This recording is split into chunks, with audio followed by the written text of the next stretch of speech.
வணக்கம் மக்களே, இன்னைக்கு எங்கள் தோட்டத்தில் என்னெல்லாம் செடி இருக்கு காமிக்கிறேன். இது குட்டுமல்லி செடி, இது மணத்தக்காளி. அப்படியே திரும்பி வந்தா இங்க இருக்க கருவேப்பிலை செடி. இது முருங்கை மரம். இதுல ஒரு அதிசயம் இருக்கு. இதுல என்ன அதிசயம்னா லீவ்ஸ் வராமையே பூ பூத்துச்சு. ஆலோவேரா நம்மளோட ஃபேஸ்க்கு ஸ்கின்னுக்குலாம் இது நல்லது. இது நம்ம தோட்டத்தோட தக்காளி.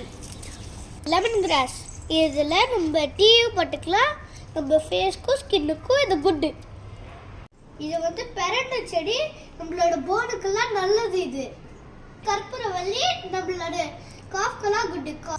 அப்படியே இந்த கொடியில இருந்து இந்த சொரக்காய் செடி வந்துடும். இது மணத்தக்காளி. இது நம்மளுக்கு பாடி பெயினுக்கு, அப்புறம் போன்ஸ்க்குலாம் குட்டு. கத்திரிக்காய் செடி,